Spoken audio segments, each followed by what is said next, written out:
May 29, 1943. American soldiers advance across the frozen tundra of Attu Island in the Aleutian chain. Suddenly, a scream pierces the Arctic air. Not one scream. Hundreds. 1,000 Japanese soldiers emerge from fog and snow, charging with rifles, bayonets, and samurai swords. It's the largest Banzai charge of the Pacific War. 1,000 men running directly into American machine gun fire. They don't stop. They don't retreat. They keep coming until almost every single one is dead. When the smoke clears, 2,800 Japanese soldiers are dead on this frozen rock at the edge of Alaska. Only 28 prisoners taken. The rest fought to the death in temperatures below freezing, on terrain so brutal that frostbite wounded more Americans than Japanese bullets did. This is the Battle of Attu, the forgotten campaign where America and Japan fought in conditions that made the Pacific jungles look hospitable, where more men died from the cold than from combat, where the Japanese garrison chose collective suicide over surrender, and where America learned lessons that would save thousands of lives in later battles. This is why 2,800 Japanese soldiers died on a worthless island that nobody remembers. The Aleutian Islands stretch over 1,200 miles from Alaska toward Japan, like a chain of frozen stepping stones. In 1942, they were American territory, remote, uninhabited except for a few native villages, strategically worthless. Or so everyone thought. After the Doolittle raid on Tokyo in April 1942, Japanese military planners became obsessed with preventing future attacks. They needed to push America's defensive perimeter farther from the home islands. They needed bases that could detect incoming raids and defend against them. The Aleutians offered this: islands stretching toward Japan, potential bases for American bombers, airfields that could support raids on the northern home islands. To Japanese planners, the Aleutians were a dagger pointed at Japan's throat. Admiral Isoroku Yamamoto included the Aleutians in his plan for the Midway operation. While the main Japanese fleet attacked Midway, a smaller force would seize islands in the Aleutian chain. The dual operation would stretch American forces thin and give Japan defensive positions in the north. June 6, 1942. While the Battle of Midway was being fought, Japanese forces landed on Kiska and Attu, the two westernmost islands in the Aleutian chain. They encountered no resistance. The islands were undefended. Within hours, Japan controlled American territory for the first time since 1812. The reaction in America was immediate and furious. Japanese troops on American soil was unacceptable. Never mind that the islands were worthless. Never mind that they were freezing rocks with no strategic value. They were American. That was enough. The military reaction was more measured. The Aleutians actually did have strategic value, just not the kind Japan expected. They weren't important as bases for attacking Japan. They were important as symbols, morale, national pride. America couldn't let Japanese occupation stand. More practically, the Aleutians flanked the Great Circle route from the United States to Asia. If Japan fortified the islands, they could threaten American supply lines to Russia. The Lend-Lease program was sending massive amounts of war material to the Soviet Union through Alaska. Japanese forces in the Aleutians could interdict that. So America made a decision: retake the Aleutians, not because they were militarily critical, but because they were American, and because every Japanese soldier fighting in Alaska was a soldier not fighting in the Pacific. The campaign would be a nightmare. The Aleutians are some of the most hostile terrain on Earth. Constant fog, wind that could knock a man down, rain that never stopped, mud that swallowed trucks. snow in the summer, and temperatures that dropped below zero in winter. There were no roads, no infrastructure, no shelter except what you built. The islands were volcanic rock covered in tundra and muskeg, a type of boggy terrain that couldn't support weight. Vehicles sank. Men couldn't dig foxholes because the ground was frozen solid or waterlogged. And the Japanese had a year to fortify Kiska and Attu before America could mount an assault. A year to dig in, to build bunkers, to prepare defenses. A year to turn two worthless islands into fortresses. The plan was to retake Attu first, then use it as a base to assault Kiska. Attu was smaller, fewer Japanese defenders. It should be easier. Intelligence estimated 500 Japanese troops on Attu. The actual number was 2,600. The Americans were about to walk into a battle they were completely unprepared for. May 11, 1943. The invasion force approached Attu through dense fog. 11,000 American troops, mostly from the 7th Infantry Division. They'd been training in California desert. Not one of them had experience with Arctic combat. They were about to learn. The plan called for landing at 3 beaches: Massacre Bay on the east, Holtz Bay on the north, and a smaller landing at Beach Scarlet on the southwest. The 3 forces would link up and crush the Japanese garrison in a pincer movement. It should take 3 days, maybe a week at most. The landing craft hit the beaches at dawn. No resistance. The beaches were empty. This seemed like good news. It wasn't. The Japanese had learned from previous battles that defending beaches was suicide. Better to let the Americans land than attack them when they were disorganized and moving inland. The first problem became apparent immediately. The terrain was impossible. The invasion force had trucks, jeeps, artillery pieces, supplies. None of it could move off the beach. The vehicles sank into the muskeg. The tracked vehicles bogged down. Everything had to be moved by hand. The second problem was the weather. Temperature was 35 degrees Fahrenheit. Not terrible by Arctic standards, but combined with constant rain and wind, it was deadly. Men were soaked within minutes. No way to get dry. No way to get warm. Hypothermia started affecting soldiers within hours. The third problem was the Japanese defensive positions. They'd built bunkers on every high point overlooking the valleys. Firing positions camouflaged against the snow and rock. The Americans couldn't see them until they started shooting. And the Japanese had excellent fields of fire. The force that landed at Massacre Bay started advancing up the valley toward the Japanese main positions. Almost immediately, they ran into defensive fire. Machine guns from bunkers they couldn't locate. Snipers firing from positions that blended into the landscape. Every advance was paid for in blood.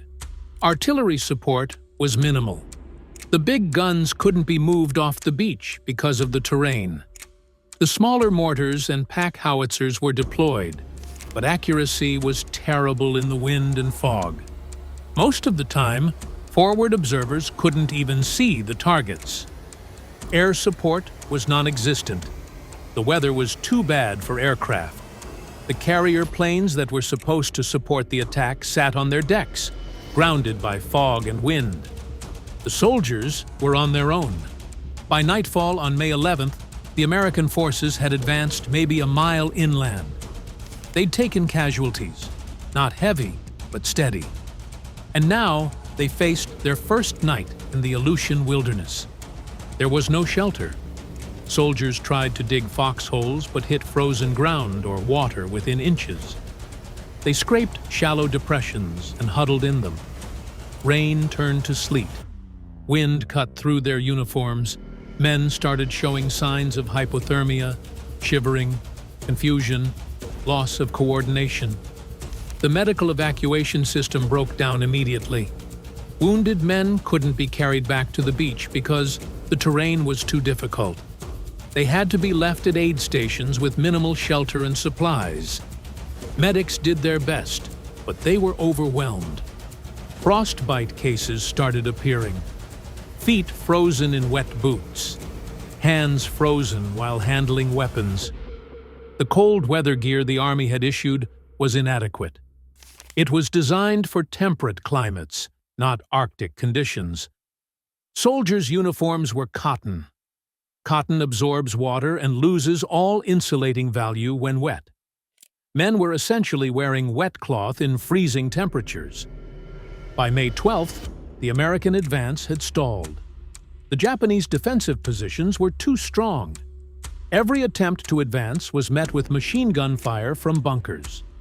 The Americans would suppress one position, only to get hit from another they hadn't seen.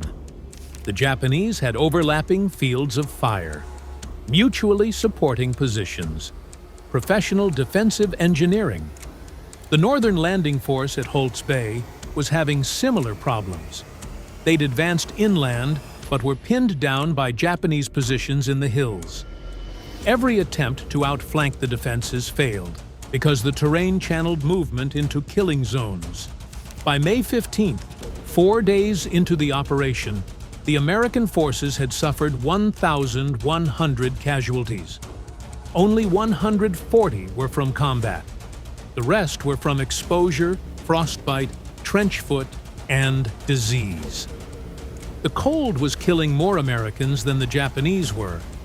The 3-day operation was turning into a grinding siege. And the worst was yet to come. Week 2 of the battle saw conditions deteriorate further. The weather got worse. Temperature dropped. Wind increased. Visibility was measured in yards, not miles. Fog was so thick that soldiers literally couldn't see their hands in front of their faces. The Americans brought in reinforcements. More troops were landed, but they faced the same problems. Couldn't move equipment inland. Couldn't establish effective supply lines. Couldn't get warm or dry. The reinforcements added numbers, but not combat effectiveness. The food situation became critical. Hot food couldn't be delivered to the front lines. Soldiers ate sea rations cold because they couldn't build fires without revealing their positions to Japanese snipers. Cold food in freezing temperatures meant men weren't getting enough calories to maintain body heat. Water was paradoxically scarce, despite constant rain. The approved water sources were back at the beach. Frontline troops were drinking from puddles and streams, risking dysentery. Many got sick. Dehydration became a problem, even though it was raining constantly. Men were too exhausted to boil water or treat it with purification tablets. The psychological toll was immense. Soldiers couldn't sleep because they'd freeze if they stopped moving. They couldn't get warm. They couldn't get dry. They were under constant sniper fire. They were watching their friends die from frostbite and exposure. Morale collapsed. Combat effectiveness dropped dramatically. Soldiers were so cold and exhausted they could barely function. Orders were issued but poorly executed because men were too hypothermic to think clearly. Unit cohesion broke down as soldiers focused on personal survival rather than tactical objectives. The Japanese defenders weren't much better off. They'd had a year to prepare, but they were running out of food. Their supply lines from Japan had been cut. They were down to half rations, then quarter rations. They were eating seaweed and anything else they could find. But the Japanese had better cold weather preparation. They had winter clothing. They had insulated bunkers. They had stoves and fuel. They were cold, hungry, and isolated, but they weren't suffering from mass frostbite like the Americans were. More importantly, the Japanese had something the Americans lacked: fanatical determination. They knew they weren't being reinforced or evacuated. They knew they were going to die on Attu. They'd accepted it. This made them incredibly dangerous. Men who expect to die don't surrender. They don't retreat. They fight until killed. American commanders realized they were fighting a different kind of battle. This wasn't the jungle warfare they'd trained for. This wasn't even conventional Arctic warfare. This was a battle of endurance. Who could survive the conditions longer while still maintaining the ability to fight? By May 18th, 1 week into the battle, the Americans had advanced maybe 3 miles inland. At this rate, securing the island would take months. Casualties from exposure were approaching 2,000. Combat casualties were around 200. The ratio was insane. Something had to change. The American commanders made a decision: concentrate forces for a major push. Ignore the casualties from exposure. Accept the frostbite losses. Push through to the Japanese main positions before the whole invasion force became combat ineffective from the cold. May 20th, the Americans launched a coordinated assault on the Japanese positions in the high ground between Massacre Valley and Holtz Valley. This was where the main Japanese defensive line was anchored. Take these positions, and the Japanese defense would collapse. The assault was brutal. American infantry advancing uphill through snow and mud. Japanese machine guns firing from camouflaged bunkers.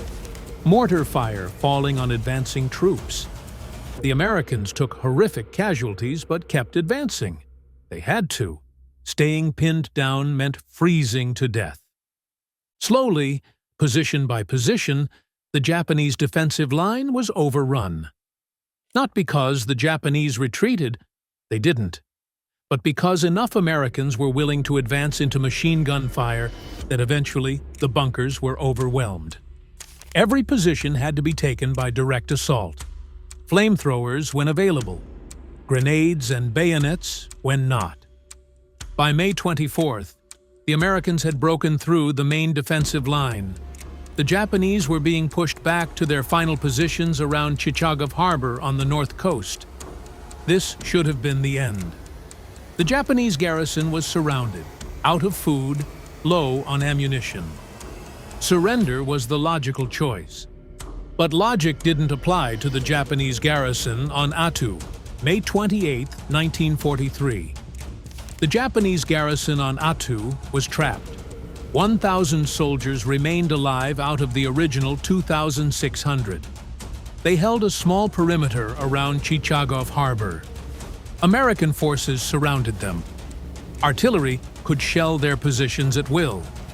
There was no hope of relief or evacuation. Colonel Yasuyo Yamasaki commanded the Japanese forces. He knew the situation was hopeless.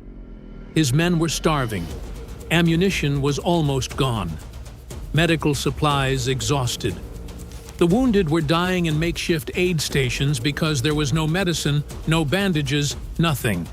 He had 3 options: surrender, commit suicide where they were, or launch one final attack and die fighting. For Yamasaki, there was no choice. Surrender was unthinkable.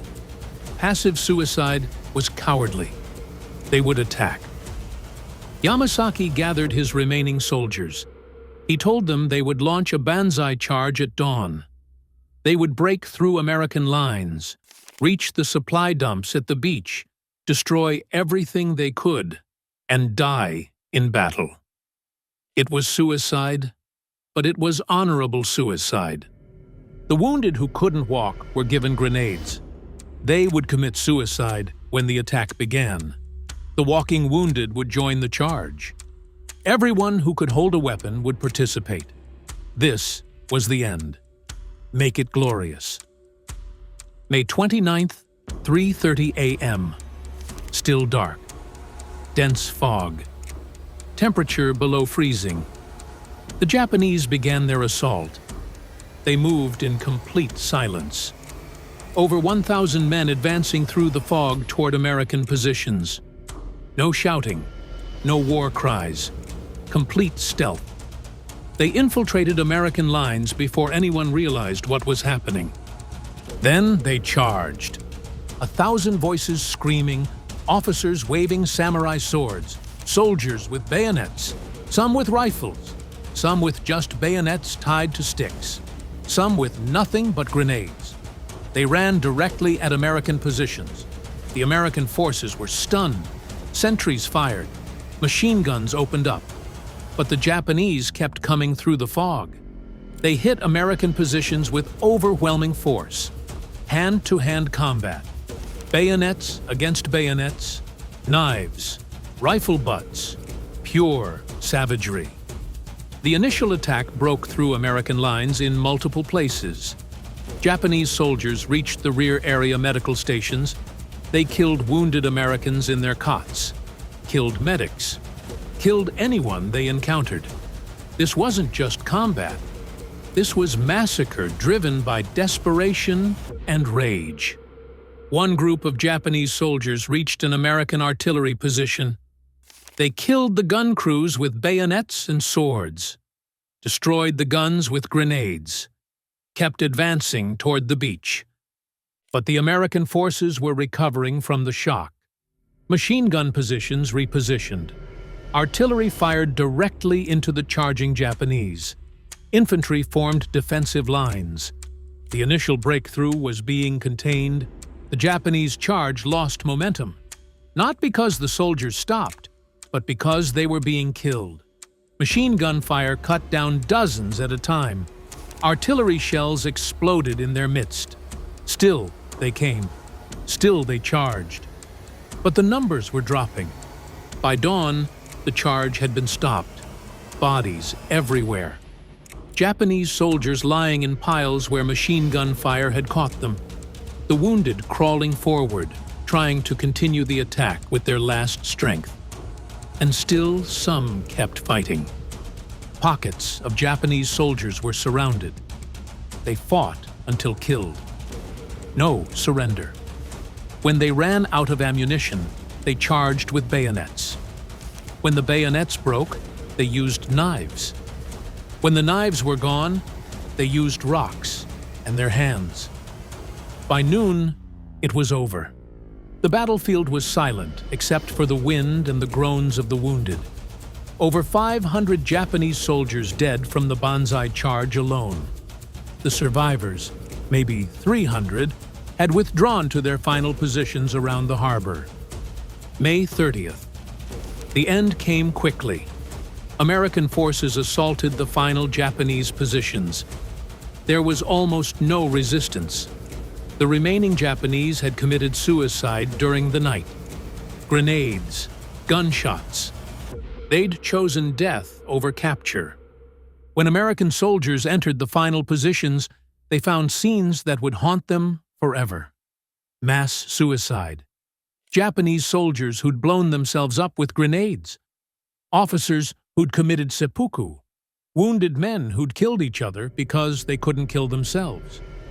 In one aid station, they found the wounded who'd been left behind. All dead. Killed by their own comrades before the charge. It was mercy by Japanese standards. The wounded couldn't participate in the final attack, so they were given honorable deaths. The final count was devastating. Of 2,600 Japanese soldiers on Attu, 2,351 were confirmed dead. Another 200 plus were assumed dead, buried in collapsed bunkers or lost in the terrain. Only 28 prisoners were taken, and most of them were Korean laborers, not Japanese soldiers. The Americans took 3,829 casualties, 549 killed in action, 1,148 wounded, and 2,132 injured from frostbite, exposure, disease, and accidents. More Americans were casualties from the environment than from combat. The island killed more than the enemy did.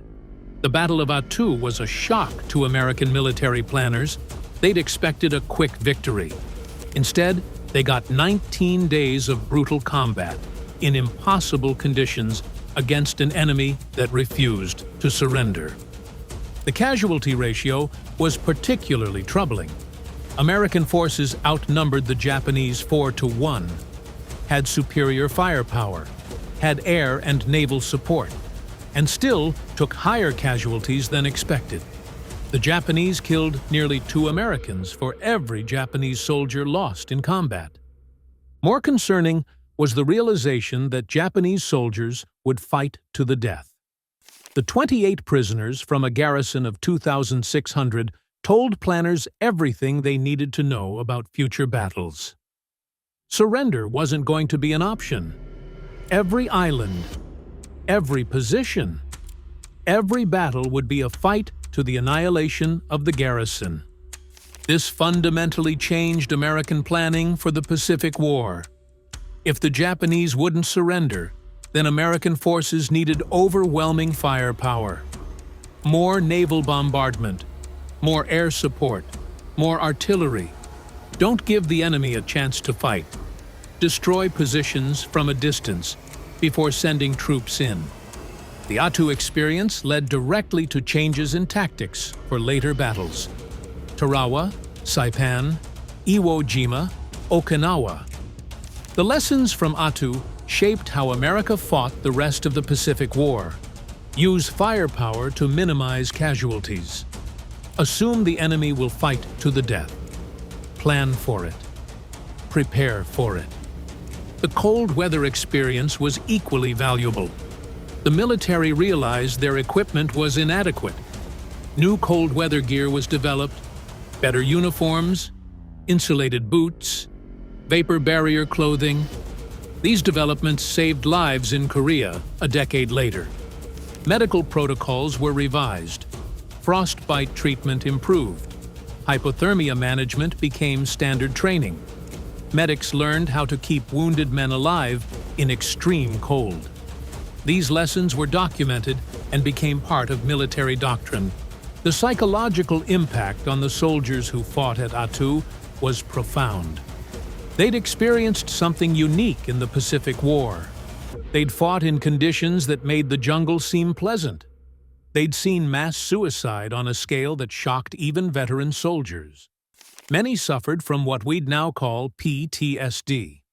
But Attu had one more lesson to teach. After Attu fell, the next target was Kiska. Intelligence estimated 5,000 Japanese troops fortified the island. The assault was planned with 34,000 American and Canadian troops. Massive bombardment. Overwhelming force. They weren't going to repeat Attu's mistakes. August 15, 1943. Allied forces landed on Kiska. They advanced inland, expecting heavy resistance. They found nothing. The island was empty. The Japanese had evacuated the entire garrison weeks earlier under cover of fog. Not a single enemy soldier remained. The Kiska invasion became a dark comedy. Allied troops fired at each other in the fog, thinking they were engaging Japanese forces. 32 men were killed by friendly fire, 50 wounded, all fighting an enemy that wasn't there. It was an embarrassment that showed the flip side of the Attu experience: overreaction, paranoia, seeing threats where none existed, where none existed, where none existed, where none existed.